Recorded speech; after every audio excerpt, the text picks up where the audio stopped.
Alam ko, Sir Nard, na ginawa naman ni Mama ang lahat. Kilala ko siya bilang isang mabuting tao at tutulungan niya ang lahat kahit kinakalaban pa siya ng mga ito. Pero ng gabing iyon ay nakayaw kong lumabas si Mama mula sa kwarto ni Esmeralda. Sa kilos at itsura pa lang niya ay alam ko na kung ano ang nangyari. Kahit tumulong na rin si Tito Tonyeng, wala na silang nagawa. Namatay si Esmeralda, pati na ang dinadala nito. Alam naman ng lahat na walang kasalanan si Mama at gusto lamang tumulong, pero simula ng araw na iyon ay mas lalong naging mainit ang pamilya Villanueva sa amin. Sinisisi nila si Mama sa pagkamatay ng panganay nila at mas matindi na ang galit nila. Dahil kung noon si Mang Berto lang ang gumagawa ng eksena, pero nang mamatay ang anak at apo ng mga ito ay nakisali na rin sina Aling Lucinda at ang dalawang anak ng mag-asawa na sina Antonio at Edmar. Kumalat muli sa baryo ang masasamang kwento tungkol sa aking ina at damay na pati ang aming buong pamilya. Ngunit kagaya ng dati, nanatiling tahimik si Mama at hindi pinatulan ang mga paninira sa amin ng pamilya Villanueva. Ang akala namin ay hanggang kalat lang ng maling balita ang kayang gawin ng mag-anak na yon. Pero nagkakamali kami. Isang beses ay nahuli ni Aling Mercy ang bunso ng Villanueva na si Edmar na naglalaro ng pusporo sa likod ng bahay namin habang namamalingki kami ni Mama. Kung hindi niya raw ito sinita, ay baka sunog na ang bahay namin. Kumalat ang balitang iyon at simula noon ay palagi nang binabantayan ng mga kaibigan ni Mama ang bahay kapag walang tao. Mayroon ding isang beses na nakita ng isa pang kaibigan ni Mama na si Mang Lucio na pinakain ng kung ano ni Mang Berto ang isa sa mga alaga naming baboy. At kinabukasan ay nagkasakit ito at namatay. Tuloy-tuloy ang mga masamang nangyayari sa amin. Kaya naisip ulit ni Mama na bumalik na lang kami sa lugar ni Tito Tonyeng. Pero nagmakaawa naman ang mga tao na manatili kami roon kasi baka umatake na naman ang aswang kapag umalis si Mama sa baryo namin. Kaya ang nangyari, nagtayo ng mga kubo ang mga kaibigan ni Mama sa paligid ng bahay namin para lang bantayan kami. At dahil doon ay natigil ang mga kalukuhan ng pamilya Villanueva ng matagal ding panahon. Hanggang sa lumipas ang mga taon at nakagraduate na ako ng high school. Pero sa kasamaang palad, hindi ako kayang paaralin ni Mama sa kolehiyo. Kaya imbis na mag-aral, ay tumulong na lang ako sa pagtatanim at pag-aalaga ng mga hayop namin. At si Tito Tonyeng ay nagtayo na rin ng kubo malapit sa bahay namin, pero tinutulungan niya pa rin kami sa mga gawaing bukid. Isang maulan na araw ay may hindi inaasahang bisita akong dumating. Ang dati kong kaklase na si Felipe. Namula ako noon nang magpakilala ito kay Mama.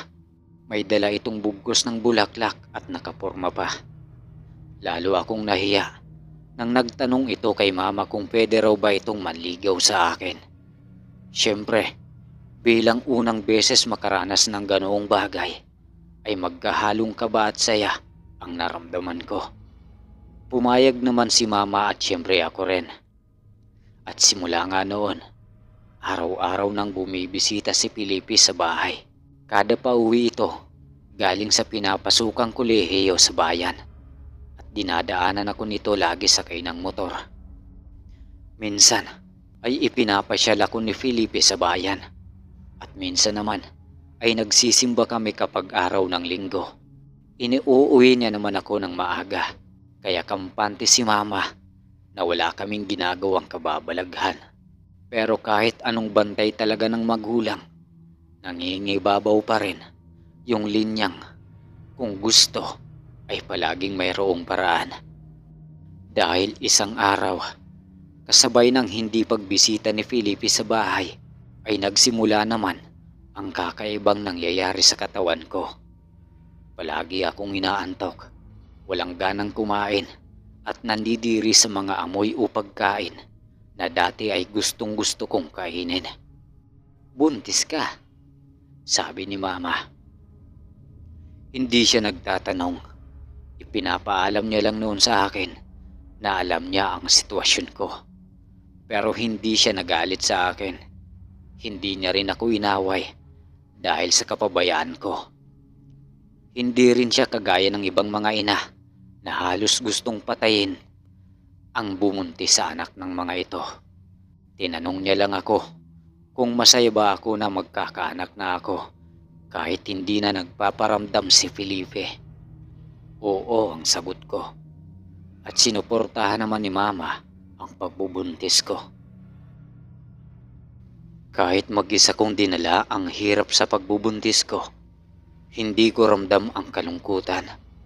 Kasi buong baryo ang sumusuporta sa akin noon, pera lang sa pamilya Villanueva. Madalas akong makarinig ng salitang desgrasyada, walang delikadesa, at kung ano-ano pa mula sa bibig ng mga ito. Pero hindi ko iyon dinibdib. At inisip na lang na hindi lang alam ng mga ito ang buong pangyayari. Kaya gano'n na lamang kung makahusga sa sitwasyon ko noon. Pero sa totoo lang, kahit ako mismo ay hindi alam kung ano ang nangyari kay Felipe. Kung bakit hindi na ito nagparamdam. Basta ang alam ko lang ay ramdam kong mahal na mahal ako nito noong kami pa. Hindi ko lang alam kung may nangyari bang masama sa kanya o magaling lang talaga siyang magsinungaling kaya hindi ako naghinala. "Rosalie, nakita mo ba yung garab ko?" Pang-apat na tanong na iyon ni Tito Tonyo ngayong araw. Tukoy nito sa karit niyang ginagamit sa pagsasaka ng mga tanim nitong gulay. At sinabi kong hindi ko nakita ang karit na hinahanap ni Tito. Nagsuwestyon din akong gamitin na lang yung ginagamit ni Papa noon na nakalagay lang sa kusina at nakasiksik sa dingding. Kinabukasan ay linggo na naman. Maraming pumunta sa bahay para makipagkwentuhan kay Mama. Nakarinig muli ako ng mga kwento tungkol sa pamilya ng Villanueva na kung ano-ano na naman daw ang sinasabi ng mga ito tungkol sa pamilya namin. At nahuli na naman daw ang kanilang padre di pamilya na nagmamasid sa bahay habang tulog kami. Kada bisita ng mga tao sa bahay ay agad namang nagluluto si Tito Tonyeng ng mga tanim nito. Kagaya na lang ng mga saging at namimitas din ng mga prutas para ipakain sa mga bisita. Makikita talaga na nasa lahi ni na Mama ang pagiging mabait at palakaibigan. Nang sumunod na araw, Lunes, may dumating na mga pulis sa bahay at hinahanap si Tito Tonyeng. Nang makita ito ng mga pulis, ay kaagad na pinusasan. Kahit nagulat at gulong-gulo ang isip ay mahinahong sumama ang tiyuhin ko sa mga otoridad. May bangkay daw kasing nakitang halos nabubulok na malapit sa bahay ni Tito Tonyeng sa kabilang baryo. At nakitang nakabaon pa sa katawan ng biktima ang karit na pagmamay-ari ni Tito Tonyeng. Panay depensa pa ako kay Tito na mabait itong tao at hindi makakagawa ng masama. Pero nang malaman kong si Felipe pala ang biktimang tinutukoy ng mga pulis, ay hindi ko napigilang ilabas ang galit ko sa tiyuhin ko. Kahit na nagmamakaawa ito at sinasabing hindi ito ang may gawa noon, ay hindi ako nakinig kay Tito. Pinagsusundo ko pa ito at pinagsasampal. Kung hindi pa ako niyakap ni Mama at inawat, ay hindi pa sana ako titigil sa pagwawala. Malakas ang ebidensya laban kay Tito, lalo na't karit nito ang ginamit para patayin ang ama ng dinadala ko. Bukod pa sa malapit sa bahay nito nakita ang bangkay ni Felipe. Pero nang wala na sa bahay ang presensya ni Tito, ay doon ako nakaramdam ng kakaiba sa bahay. Palagi akong pinagpapawisan kahit hindi naman mainit ang panahon. Kahit may budbud na ng asin ang paligid ng bahay, ay nakakarinig pa rin kami ni na Mama at Jose ng mga mabibigad na yapak sa bubong kapag gabi. Dahil sa mga nangyayari, ay ramdam ko ang paghihirap ni Mama para protektahan ako, pati na ang iba pang mga kapitbahay. Halos kada gabi ay puno ng mga tao ang paligid namin. At dahil nga sa buntis ako, hindi ako makatulog. Kaya pinapaalis ko din sila. At matalino ang aswang, kasi nagpaparamdam lang ito kapag walang mga bantay sa paligid. Tahimik naman ang bahay kapag may mga bantay na kapitbahay. Dumating ang araw ng panganganak ko at labis itong pinaghandaan ng buong baryo. Hindi ko nakita ang buong pangyayari dahil nawalan ako ng malay pagkatapos kong mailuwal ang anak kong pinangalanan kong Luis. Nang magising ako, malungkot na mukha ng mga tao ang nakita kong nakatingin sa akin. Una kong hinanap ang anak ko. Lumapit si Mama sa akin na umiiyak. Hindi ko pa man nakikita ang nakabalot sa kamay niya. Parang nahuhulaan ko na ang nangyari. Napaiyak ako bigla. Iyak na nauwi sa hagulgol. Lalo na nang mahawakan ko ang anak kong wala ng buhay. Nasobrahan daw ako sa stress habang nagbubuntis. Kaya raw nawala ng komplikasyon at wala ng buhay si Luis nang lumabas sa akin. Sobrang dinamdam ko ang mga nangyari. Ilang linggo din akong hindi tumigil sa pag-iyak. Si Mama naman ay hindi lumalabas sa kwarto niya, pero dahil nagduluksa ako, ay hindi ko na siya nakakausap. Hanggang sa isang araw ay nakahalata na kami ng amoy na para bang nabubulok na laman. Inikot namin ang buong lugar kung saan ang galing ang amoy at doon nalaman namin na nanggagaling iyon sa loob ng bahay, sa mismong kwarto namin. Nakita ko si Mama, wala ng buhay, na nakahiga sa sahig na gawa sa kawayan. May hawak siyang maliit na kutsilyo na nakatusok sa tagiliran niya. At ang dugo naman ang nanggaling sa kanya ay natuyo na sa sahig. Nakasuot ang Mama ko ng puting damit at nakangiti pa siya. Sumpa, sabi ng tito ko nang malaman ang nangyari kay Mama. Nagpakawala raw ng isang malakas na sumpa ang Mama ko para lang ipagiganti ako sa kung sino man ang gumawa sa akin at sa anak ko ng kalapastanganan. Nagtataka naman ako noon kasi ang alam ko ay inaaswang ako. At doon sinabi sa akin ni tito kung ano ang pagkakaintindi nito sa mga nangyari sa amin. Hindi raw totoong may aswang. Yun din daw ang sabi rito ni Mama noong unang araw na nakitira kami sa bahay ng tiyuhin ko. Yun lamang daw ang nais palabasin ng pamilya Villanueva para magalit ang taong bayan kay Mama dahil sa hindi malamang dahilan. Pero pansin daw ng lahat na labis ang inggit ni Mang Berto sa amin. Siguro, isa ito sa mga nakalaban ni Papa sa politika noong nabubuhay pa ito. Kaya sa amin gumagante kasi matagal nang patay ang ama ko. Nahuli raw ni Mama na pinatay nito ang mga hayop ng mga kapitbahay at sinasadyang hindi galawin ang mga hayop namin para maging kapani-paniwala ang gusto nitong palabasin na kami ang pumapatay ng mga hayop sa paligid. Sinabayan lang daw ni Mama ang trip ni Mang Berto, kaya ito nagpresenta na maglagay ng asin sa paligid kasi ito na ang pinaniniwalaan ng mga tao. At sabi pa ni Tito ay baka ang mga Villanueva rin ang pumatay kay Felipe. at itinuro lang ito bilang suspek para mawala ang presensya ni Tito sa bahay at magawa ng mga ito ang gusto.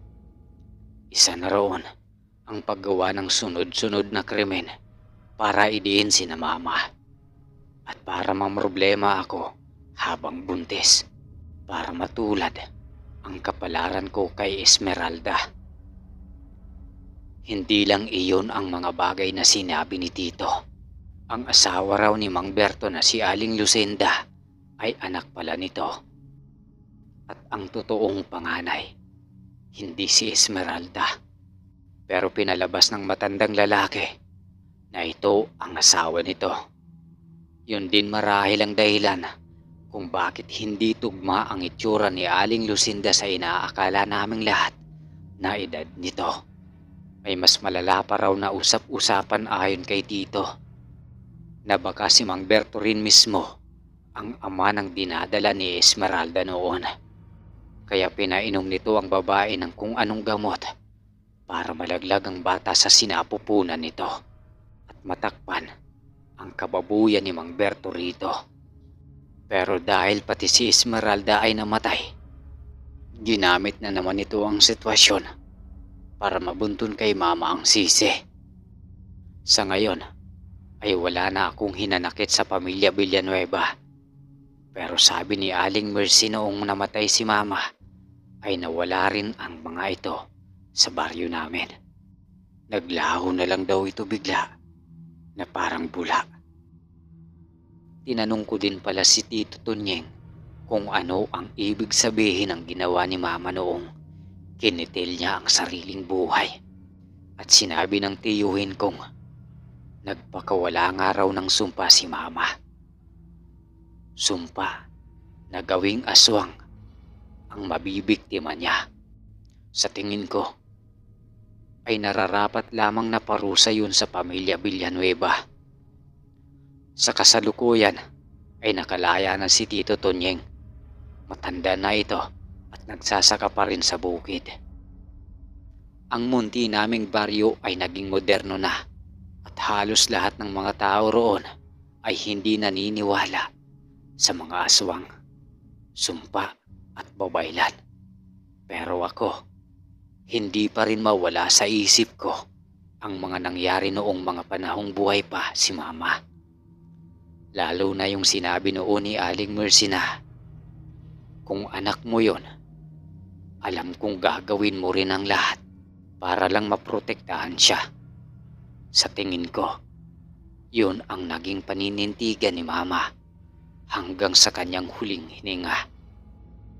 Kaya inalay ni Mama ang kanyang sariling buhay para gantihan ang mga taong nagbigay ng pasakit sa akin at ng api sa amin. Salamat, Sir Nard, sa pagbasa at pagbabahagi sa kwento ko. More power sa channel mo. Lubos na gumagalang. Rosalie. Wakas.